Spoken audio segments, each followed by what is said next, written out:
하나님 말씀 보도록 하겠습니다. 본문이 바뀌었는데요. 마태복음 11장 28절에서 30절 말씀으로 함께 보겠습니다. 마태복음 11장 28절에서 30절에 있는 말씀입니다.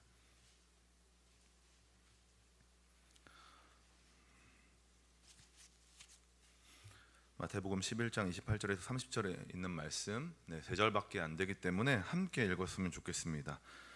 너무나도 유명한 말씀이죠. 우리 한 목소리로 함께 읽겠습니다. 시작. 수고하고 무거운 짐진 자들아 다 내게로 오라. 내가 너희를 쉬게 하리라.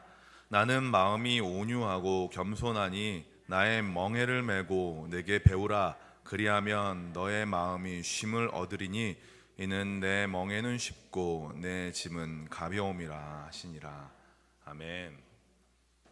수요일 귀단에 나오신 모든 성도님들을 주님의 이름으로 환영하고 축복합니다. 이 시간에 우리 옆에 있는 분들하고 인사 나누셨으면 좋겠습니다. 앞뒤로 보시면서 잘 오셨습니다 라고 인사하겠습니다. 잘 오셨습니다. 우리 한 번 더 할까요? 주님께서 수정빛 교회와 우리를 지켜주십니다 라고 한 번 더 인사 나누겠습니다. 주님께서 수정빛 교회와 우리를 지켜주십니다. 믿으시죠? 언제나 우리를 지켜주시는 분이 바로 주님이십니다. 다들 오늘 하루는 또 어떻게 보내셨습니까? 바쁘시게 보내셨죠? 가정에서나 직장에서나 각자의 맡은 본분을 따라서 순종하며 충실하게 하루를 살아가셨을 거라 믿습니다. 다들 비로 인한 피해는 없으시죠? 없으셔야 됩니다. 없으실 거라 믿어요. 비 가운데 정말 많은 분들이 교회를 걱정해 주시더라고요. 새벽부터 이렇게 문자 보내셔가지고 교회 괜찮냐고 이렇게 문자 보내시는 분들도 계셨고, 또한 많은 분들이 궁금해 하셔서 또 우리 순장님들을 통해서 교회가 안전하다라고 제가 이제 전달을 해드리긴 했는데, 보니까 이제 저희 교회도 주님의 은혜로 안전하게 이렇게 잘 보내고 있는데 약간씩 좀 비가 보이기도 해요. 근데 그 마저도 주님께서 다 고치시고 또 해결해 주실 거라고 믿습니다. 정말 이 비를 보면서 우리가 깨닫는 것이 있었을 것 같아요. 저는 특별히 인간이 정말 하나님 앞에 안 되는구나. 정말 비빌 게 안 되는구나. 아무리 덤벼도 아무리 뭐 많은 것들을 갖추었다 하더라도 하나님이 만드신 것 앞에서는 우리가 정말 아무 힘이 없구나라는 생각을 많이 했습니다. 좋은 동네에 살든 그렇지 못한 동네에 살든지 간에 그거와 상관없이 하나님이 정말 최고십니다. 하나님께서 정말 큰 일을 막 하시는데 정말 무섭더라고요. 저희 집이요, 이렇게 저지대에 5층짜리 이제 아파트 중에 1층에 살아요. 근데 그 월요일 날 저녁에 밤에 이제 새벽 다 되어 가지고 이제 밤 11시 12시 됐는데 밖에서 막 웅성웅성 거리는 거예요. 나가 봤더니 이렇게 지하 주차장, 그러니까 지하실이 차고 있더라고요. 저는 너무 놀래 가지고 이렇게 멍하니 걸 쳐다보고 있었습니다. 할 수 있는 게 아무것도 없어요. 그냥 차은 것만 보고 있게 되더라고요. 정말 아무 생각 안 하고 한참 보고 있다가 안 되겠다 싶어가지고 이제 물을 어떻게든 막아보려고 이렇게 노력하긴 했었는데, 그래도 다행히도 주님께서 지켜주셔서 이렇게 차올라가지고 이제 큰 피해를 입거나 이러진 않았어요. 근데 정말 보면서 이게 너무나도 무섭다. 이런 일이 어떻게 있지라는 생각을 하면서 실제로 물이 들이쳐가지고 정말 많은 것들을 잃었던 분들이 생각나기 시작했습니다. 정말 그분들은 얼마나 두렵고 속상했을까라는 생각이 들면서 더 이상 피해가 없었으면 좋겠고, 또 빨리 이 모든 것들이 해결되어서 그들이 정말 안정을 찾고 했으면 좋겠다라는 생각이 들면서 기도해야 되겠다는 생각이 들었습니다. 그래서 우리가 이후에는 우리 이 부분들을 놓고서, 또한 이 부분을 놓고서도 함께 기도했으면 좋겠습니다. 같이 기도하실 거죠? 기도 아니면 저희가 할 방법이 없더라고요. 정말 너무 무서워요. 안 무서우셨어요? 저는 이렇게 보면서 너무 무서워가지고 이제 어떡하지? 막 벌벌 떨었던 것 같아요. 그래서 하나님이 그래도 다행히도 지켜주셨는데 우리 모두도 다 지켜주실 거라고 믿습니다. 오늘은요, 정서적으로 건강한 영성 8번째 챕터인 안식하고 날마다 기도하라 라는 부분을 가지고서 베이스를 가지고서 말씀을 전하고자 합니다. 피터 스카즈로 박사는 8번째 챕터를 통해서 신앙생활에서 안식이 얼마나 중요한지에 대해서 우리에게 가르쳐 주고 있습니다. 안식하면 무엇이 떠오르십니까? 저는 가장 먼저 떠오르는 것이 쉼이라는 단어였습니다. 저도 이 단어를 매우 좋아하는데 일주일 전에 저도 휴가를 통해서 이제 쉼을 누렸잖아요. 네. 근데 지금 생각해 보면 잘 쉬었나라는 생각이 듭니다. 왜냐하면 쉬는 게 단순히 원하는 것을 하고 또한 원하는 만큼 자고 좋아하는 일을 하는 것, 이것만 하는 것이다라고 생각하면, 쉼이 이것이 다라고 생각하면 전 정말 잘 쉬었거든요. 근데 쉼을 통해서 얻어야 되는 것이 있다라고 한다면 정말 내가 진짜 진정한 쉼을 누렸나라는 생각이 드는 것입니다. 쉼을 통해서 무언가를 얻어야 된다, 쉼을 통해서 뭔가를 채워져야 된다라고 생각했을 때 보면은 저는 제대로 된 쉼을 누렸나라는 생각이 들었다는 것입니다. 자, 이렇게 쉼에 대한 생각이 들 때쯤 감사하게도 주님은 저에게 이 챕터를 설교하게 하시면서 말씀 안에서 말씀을 통해서 말하는 진짜 쉼이 어떤 것인지 연구하게 하셨습니다. 연구라고 하니까 뭐 거창해 보이는데 단순하게 말해서 주님은 말씀을 통해서 쉼이라는 것이 진짜 무엇인지 우리에게 보여주시겠다라고 이야기하는 것입니다. 오늘 우리가 읽은 말씀에서 예수님은 진정한 쉼에 대해서 가르쳐주고 계십니다. 우리 본문 28절 말씀 함께 다시 한번 읽어보도록 하겠습니다. 시작.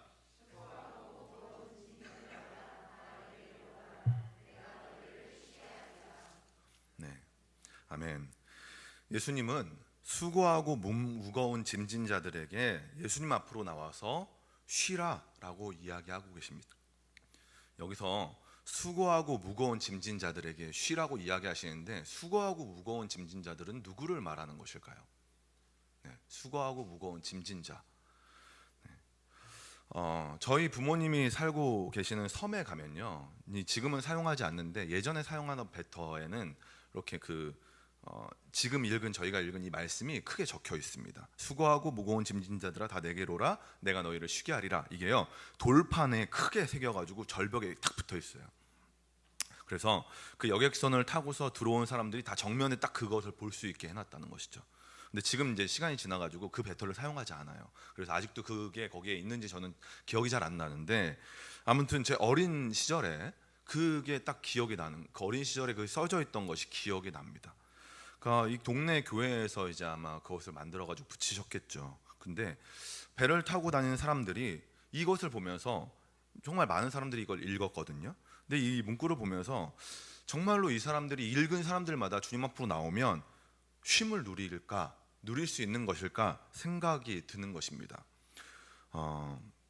과연 누구나 주님 앞에 나와서 쉼을 누릴 수 있는 것일까요? 그 답은 우리가 읽은 본문 앞에 있는 25절을 보면 좀 알 수가 있습니다. 마태복음 11장 25절인데 제가 읽어드리겠습니다. 그때 예수께서 대답하여 이르시되 천지의 주제이신 아버지여, 이것을 지혜롭고 슬기 있는 자들에게는 숨기시고 어린 아이들에게는 나타내심을 감사하나이다. 자, 11장 전체는 세례 요한을 통해서 예수님이 메시아인지 묻는 장면으로 되어 있습니다. 그러면서 예수님은 제자들에게 이렇게 말씀하시는 거예요. 세상을 향해 내가 앞으로 메시아인지 아닌지 알려줄 테니까 그것을 너희들이 잘 들어야 한다. 지혜 있는 자들, 슬기로운 자들에게는 내가 이걸 다 숨길 거야. 근데 어린 아이들에게는 내가 이것을 나타낼 거야 라고 지금 제자들에게 이야기하는 것입니다. 다시 말해서 모두가 알게 되는 것이 아니라 어린 아이들에게만 나타내시겠다라고 지금 이야기하신다는 것입니다. 그러니까 지금 저희 섬에 막 지나다니던 많은 사람들이 그것을 다 봤다고 해서 다 쉼을 누릴 수 있는 것이 아닙니다. 그 사람들이 예수님께 나아가서 이제 쉼을 누려야지라는 마음을 갖고 나간다고 해서 쉼을 누리는 것이 아니에요. 말씀에서 말하는 것처럼 지혜롭고 슬기 있는 자에게는 숨기시는 것입니다. 이 사람들이 누구입니까? 여기서 말하는 지혜롭고 슬기로운 자들, 바로 세상의 밝은 사람들을 이야기하는 것입니다. 세상의 기준에 빠르게 반응하고 거기에 맞춰서 자기 자신을 바로바로 적응시키는 사람들, 세상의 논리대로 살아가면서 하나님을 멀리하는 사람들을 가리킨다는 것입니다. 그러니까 모두가 수고하고 무거운 짐진 자들아 다 내게로 오라, 내가 너희를 쉬게 하리라, 이 말씀을 들었다고 해서 들었다고 해서 그 사람들이 다 하나님에 대해서, 예수님에 대해서 알게 되는 것이 아님을 우리는 알 수 있는 것입니다. 반대로 어린 아이들에게는 나타내시겠다라고 말씀하시죠. 네, 어린 아이들, 여기서 어린 아이들은 누구입니까? 우리 저쪽에 소율이가 와 있는데 소율이만 우리가 알 수 있는 것입니까? 예수님께 소율이에게만 나타내시는 걸까요? 아니죠. 여기서 말하는 어린 아이는요, 순수하게 겸손하게 예수님을 따르는 자들을 말합니다. 겸손이라는 것은 우리가 너무나도 잘 아는 것처럼 자신을 낮추는 사람을 말하죠. 그런데 더 나아가서 개혁교회의 지도자인 앤드류 머레이 목사님은 겸손에 대해서 이렇게 이야기합니다. 자신의 책에서 겸손이란 피조물로서의 우리 인간의 지위를 옳게 똑바르게 인식하고 모든 것을 하나님께로 돌리는 것, 이것이 바로 겸손이다라고 우리 머레이 목사님은 이야기한다는 것입니다. 그러니까 겸손이란 어떤 일이 일어나더라도 이것을 하나님의 뜻으로 보고 하나님께 모든 것을 돌리는 것, 이것이 바로 겸손이다라고 이야기하는 것이죠. 또한 앤드류 머레이 목사님은 이런 겸손에서 비로소 믿음이 나온다라고 이야기하고 계십니다. 자, 이런 겸손, 이런 믿음 누가 할 수 있는 것입니까?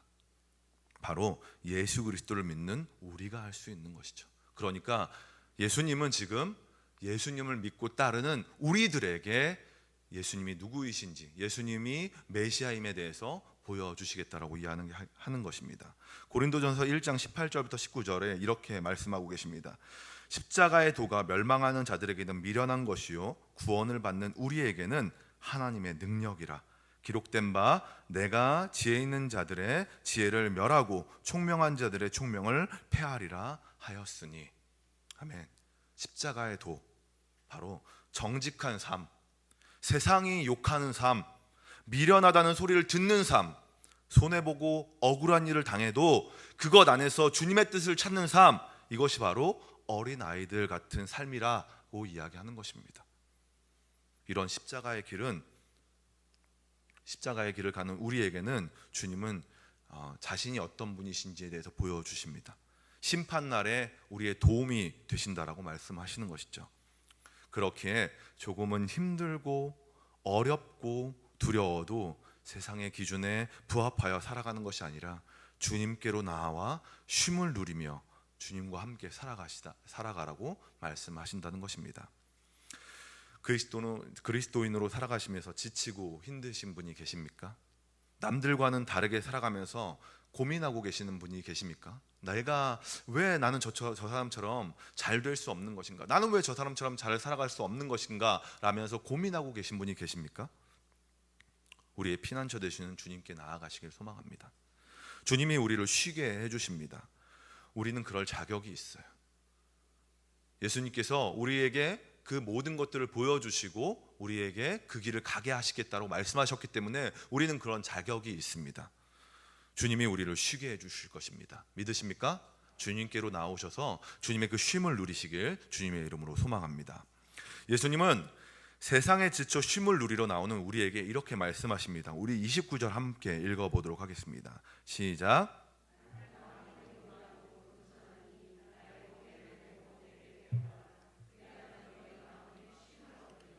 네. 자, 이제 예수님이 우리에게 쉼을 준다는 건 알았어요. 다른 사람들 말고 예수님 안 믿는 지혜롭게 사는 사람들, 정말 똑똑하게 사는 사람들, 그 사람들에게 예수님의 그 쉼을 주시는 것이 아니라 우리에게 쉼을 준다는 것 우리가 이제 알았습니다. 그런데 쉼을 누리러 오는 자들에게 조건이 있음을 우리에게 보여주십니다. 이 말씀을 통해서 29절을 통해서 쉼을 누리러 나오는 사람들에게 조건이 있음을 보여준다는 것입니다. 나의 멍에를 메고 내게 배우라. 여기서 저는 제가 생각하던 쉼에 대한 개념을 좀 바꾸기 시작했습니다. 자, 쉼은 쉬는 거 아닙니까? 쉬는 거잖아요. 쉼은 쉬는 건데, 또 쉼은 못 잤던 잠을 보충하고 기존에 하던 것들을 다 내려놓고 진짜 좋아하는 거, 이거 하는 거 아닙니까? 그렇잖아요. 저도요, 휴가 때요, 잠 잘 자고 제가 좋아하는 야구 보러 야구장 갔어요. 네, 너무 즐거웠거든요. 저처럼 이렇게 내가 좋아하는 것 하는 거 쉼 아닙니까? 쉼이잖아요. 근데 이게 진짜 쉼이 아니다라고 이야기를 하고 계신 거예요. 멍에를 메고 내게 배우라, 그래야면 쉼을 얻게 된다라고 말하는 것이죠. 이것은 말씀에서 말하는 쉼이라는 것이 세상에서 말하는 쉼과 다르다는 것을 보여주는 것이죠. 세상에서는 몸을 쉬게 하고 눈을 편안하게 하는데 쉼을 씁니다. 막 진짜 좋은 거 보러 가잖아요. 네, 아름다운 거 보러 가잖아요. 눈을 쉬게 하는 그런 쉼을 말해요. 또한 입을 가득 채워서 육신의 안정과 평안을 누리는 것이 쉼이라고 이야기합니다. 근데 말씀에서 말하는 쉼은요, 멍에를 메고 배움을 통해서 마음의 쉼을 누리는 것이 쉼이다라고 이야기하는 거예요. 멍에가 무엇입니까? 멍에. 자, 멍에하면 이제 생각나는 것이 있는데요. 바로 농사일을 할 때 소를 조금 더 잘 부리기 위해서 소 위에 이렇게 얹는 것이 있어요. 이렇게 W자처럼 생긴 게 있거든요. 그래서 목 뒤 같은 데다 이렇게 딱 붙여가지고 고삐랑 이렇게 묶어가지고 이제 농부가 이거를 잡고 당기면 소가 원하는 대로 이렇게 가면서 그 농사일을 하는 거예요. 주인이 원하는 대로 움직이기 위해서 이 멍에를 메웁니다. 통제되어서 원하는 대로 움직이지 못하고 벗어날 수 없이 주인이 원하는 대로 움직이게 만든 것이 바로 멍에인데, 이것을 메고 예수님께 배우면 마음의 쉼을 얻게 된다라고 오늘 이야기하는 겁니다. 예수님이 말씀하시는 쉼이 세상에서 말하는 쉼과 거리가 멀어 보인다는 것이죠. 그런데 단순히 이 부분을 놓고 보면 쉼이 쉼으로 다가오지 않고 두려움으로 다가옵니다. 그렇잖아요. 나는 분명히 예수님 안에서 쉼을 누리겠다라고 했는데 멍에를 매래요. 그리고 배우래요. 아니, 쉬겠다고 왔는데 멍에를 메고 일을 하라고 하고 배우라고 이야기하는 것, 이것이 세상에서 말하는 쉼하고 예수님께서 말하는 쉼과의 다른 점이다라고 우리는 인식을 해야 되는 것입니다. 그렇기에 우리는 쉼에 대한 부분들을 다시 한번 생각해야 됩니다. 그러기 위해서는 쉼의 시간에 멍에를 메고 배움을 이어간 사건이 하나 있거든요. 이것을 봐야지 조금 더 이해가 잘 될 거라고 믿습니다. 쉼의 시간에 멍에를 맸어요. 그리고 배움의 시간을 가진 사람이 있습니다. 그 이야기를 함께 잠깐 나누겠습니다. 이야기는 구약으로 갑니다. 모세의 이야기예요. 모세는요, 우리가 잘 아는 것처럼 200만 명이 넘는 사람들을 이끌고 험난한 여정을 거쳐서 시내산에 도착했습니다. 사람들이요, 시시때때마다 불만불평해요. 막 사람들이 와가지고 이것저것 막 부탁합니다. 이른 아침부터 저녁 늦게까지 긴장을 늦추질 못해요. 여기저기서 모세의 이름을 부르는 것이죠. 그리고 이건 어떻게 해야 되는지, 저건 어떻게 해야 되는지 계속 결정에 대한 부분들을 컨펌 받습니다. 이걸 어떻게 해야 되는지 계속 와서 묻는 거예요. 사실 우리가 이 부분들을 생각 안 하고 그냥 모세가 이스라엘 백성들을 데리고 출애굽해가지고 막 이끌고 막 많은 여정을 거쳐가지고 가나안 땅에 들어가지 못했지만 가나안 땅에 그 사람들을 보냈어, 이렇게 생각하면 그냥 모세가 그렇게 했나 보다라고 생각할 수 있는데, 진짜 모세의 입장에서 정말 많은 사람들이 모세를 찾아와요. 그래서 묻는 거예요. 이거 어떻게 해야 되는지, 왜 물 안 줘요, 밥 안 줘요, 왜 정말 고기 안 줘요, 이렇게 계속 불만불평하는 거죠. 그렇게 힘들게 해가지고 시내산에 도착했어요. 자, 이제 모든 것을 정비하는 겁니다. 텐트를 치고 여기에는 어느 지파가, 여기에는 어떤 사람들이 딱 텐트를 쳐가지고 이제 자리를 딱 마련했어요. 이제 좀 쉼을 누릴 수 있잖아요. 그렇죠? 쉼을 누릴 수 있죠. 이제 딱 텐트를 쳐놓고 사람들한테 이거 하라고 한 다음에 나는 조금 쉬면서 그냥 관찰만 하고 결정만 해주면 되는 것처럼 이제 모세가 쉼을 누릴 수 있게 됐어요. 그런데 그때 어떤 일이 벌어집니까? 하나님이 모세를 산 위로 부르는 거예요. 해발 2200m 정도 되는 산으로 부르시는 것이죠. 출애굽기 19장 이후를 보면요, 8번 정도 하나님이 부른 사건이 나옵니다. 근데요, 이때 당시에 성막이 없었기 때문에 하나님을 만날 수 있는 곳이 어디였습니까? 산이었어요. 이 산을 봤을 때 모세가 산을 올라가서 산 꼭대기에서 하나님을 만나는 이 사건 그대로를 성막에다 이렇게 붙여놓은 거거든요. 성막이 그냥 만들어진 것이 아니라 모세가 시내산에서 하나님 만났던 그 사건 그대로를 이 성막에다 붙인 거예요. 그 모습 그대로를. 그렇기 때문에 수시로 이제 산을 타는 거예요. 모세가 하나님 만나기 위해서는 성경에 나와 있는 8번 말고도 저는 산을 몇 번 더 다 틀 거라고 믿어요. 이때 모세의 나이가 몇 살입니까? 80세였어요. 그런데 그가 이렇게 계속해서 산을 타는 거예요.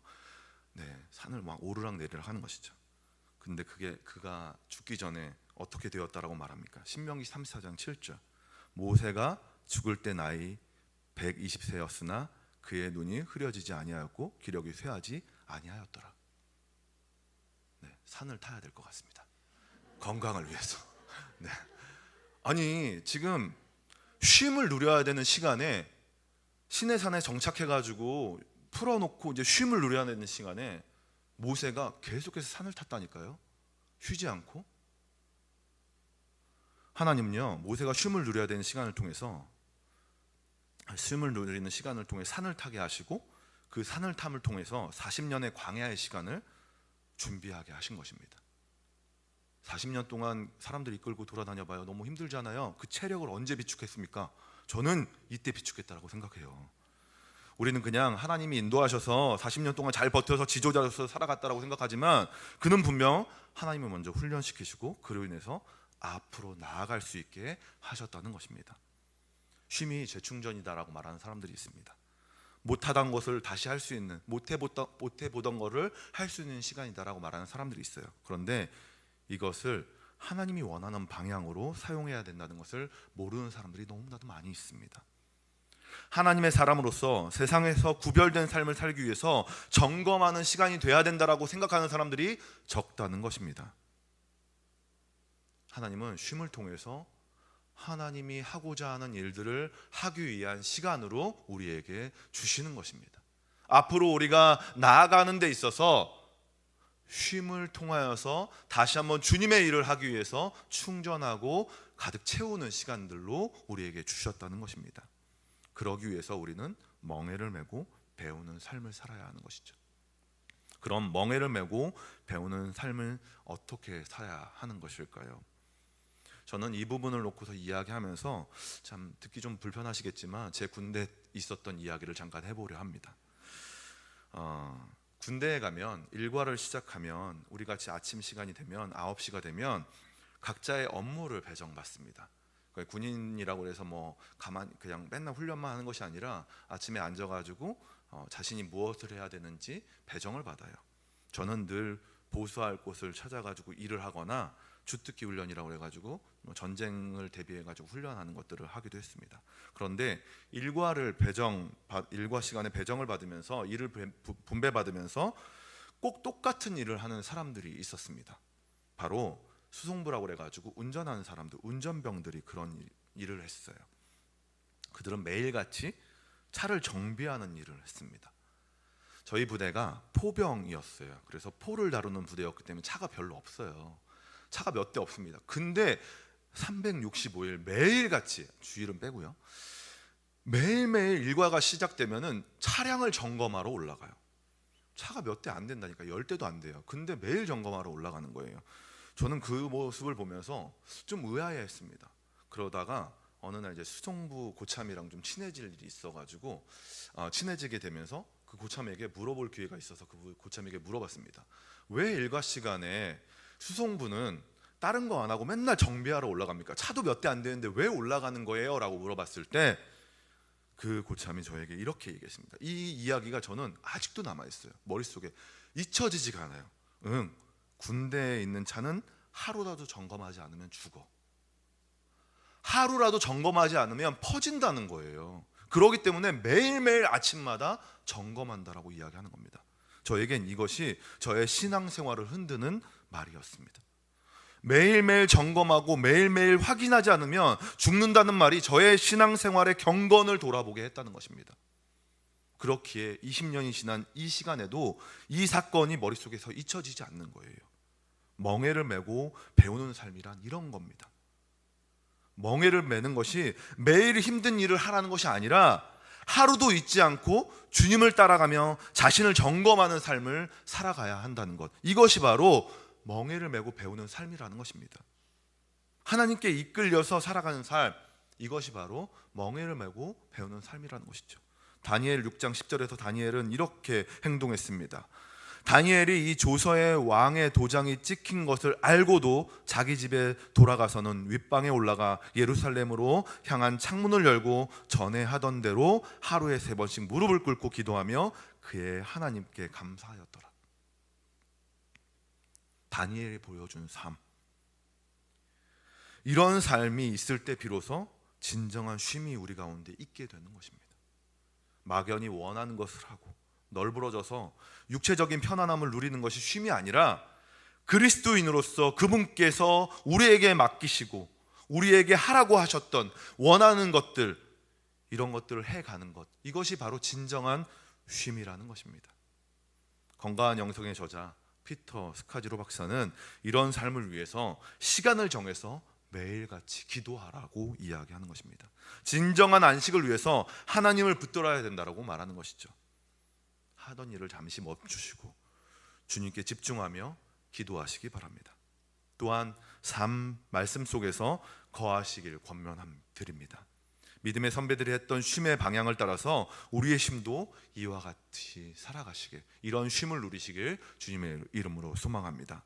쉼은 우리를 모세와 같이 성장하게 합니다. 쉼은 우리를 주님 앞에서 꾸준하게 머물러 있게 하는 것입니다. 세상이 말하는 그런 쉼이 아니라 하나님의 말씀하시는 그 쉼을 누릴 때 우리는 예수님과 동행하게 되는 것입니다.